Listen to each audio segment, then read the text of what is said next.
इनका मौनी अमावस्या आ रहा है। मौनी अमावस्या का दिन 8 से 10 करोड़ भक्तादियों ने त्रिवेणी संगम में पुण्य स्नान कर रहा है। पुण्य स्नान करने लेके देश पूरा लोग आ रहा है। मौनी अमावस्या का महत्व क्या है? मौनी अमावस्या बहुत बहुत आशीर्वाद साधुवाद। देखिए, आपने देखा होगा ये महाकुंभ है और महाकुंभ में 3 शाही स्नान है जिनको अमृत स्नान के नाम से जाना जाता है। और आपने सुना होगा एक स्नान हमारा मकर संक्रांति का स्नान था, वो हो चुका है। उसमें भी करोड़ों की संख्या में यहाँ पे श्रद्धालु थे। 3.5 करोड़। और अभी जो मौनी अमावस का आ रहा है, इसमें हम समझते हैं क्योंकि ये दूसरा शाही स्नान जिसको हमने अमृत स्नान नाम दिया है, वो स्नान है ये। और ऐसे भी हमेशा ये प्रयागराज तीर्थ है, तीर्थों का राजा प्रयागराज है। आपने देखा होगा जब आप यहाँ परिक्रमा मार्ग में जाएंगे, यहाँ आपको प्राचीन मंदिर आपको मिलेंगे जिनका जीवन उद्धार अब सरकार ने कराया है। और ऐसा माना जाता है जब सृष्टि का प्रलय हो जाता है, प्रलय के समय में भगवान गोविंद इसी प्रयागराज की भूमि में अक्षय वट के पत्ते पे विराजमान हो जाते हैं छोटे बालक के रूप में। और उनका जो पैर का अंगूठा है वो मुंह से चूसते हैं। आपने देखा छोटा बच्चा जैसे अंगूठा चूसता है, वैसे भगवान हरि अपनी लीला यहाँ रचते हैं। और जो हमारे सप्तऋषि है, जो हमारा सीड है, जनरेशन का जो सीड है, वो सप्तऋषि है। वो नौका पे विहार करते हैं प्रलय काल में।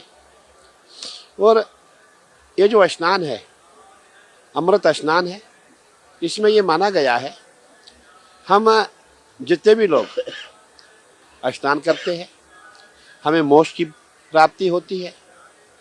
और जाने अनजाने में, ज्ञात अज्ञात हमने जो भी पाप किए हैं उसका प्रायश्चित हो जाता है। और आप देखेंगे पूरे जितने भी हमारे कुंभ है, एक कुंभ हमारा प्रयागराज में लगता है, दूसरा कुंभ हमारा हरिद्वार में, तीसरा उज्जैन में, चौथा नासिक में।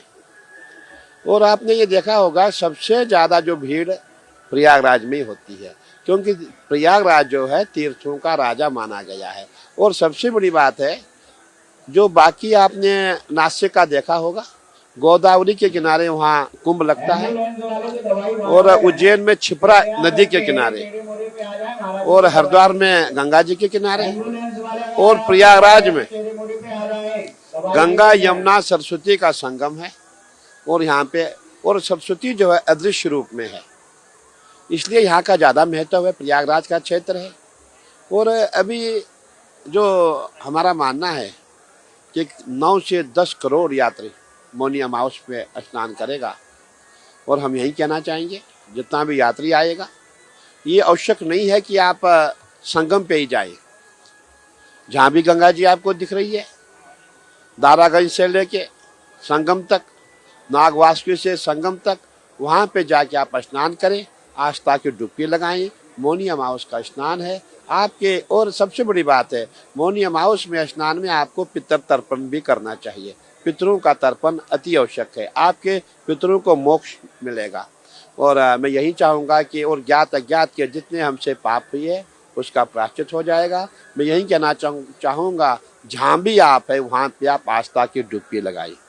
मौनी अमावस्या का दिन का अमृत स्नान और स्नेह स्नान अश्वमेध याग का फल का समान है बोलते हैं, और वाजपेयी याग का समान भी बोलते हैं। ये सच्चे नहीं है? ये बात सही है, लेकिन अभी वो बात सही, वो हर जितने भी मौनी अमावस होती है, लेकिन ये जो अमावस है, जो मौनी अमावस है, इस समय महाकुंभ है। इस समय अमृत स्नान के नाम से इसको संज्ञा दी गई है। और अमृत स्नान में ही माना गया, इस समय जो है आकाश से अमृत की वर्षा होती है। और मौनी अमावस का महत्व दोबारा बढ़ जाता है। और इस समय आप देखेंगे पूरे प्रयागराज में जितने भी लोग आए हैं, सभी अमृत स्नान का सबका प्रयास रहता है कि अमृत स्नान में हम पार्टिसिपेट करें, अमृत स्नान में हम हिस्सा लें। इसीलिए जितने भी आपको श्रद्धालु मिलेंगे, और मैं समझता हूँ इसमें पूरा हिंदुस्तान यहाँ है, कर्नाटक तो है ही, आंध्र प्रदेश है, आपके जितने भी गोवा से श्रद्धालु यहाँ आया हुआ है। तो इसीलिए सबकी आस्था है, सबका विश्वास है। देखो, अगर आप मानेंगे तो भगवान है, नहीं मानेंगे आपके ऊपर है।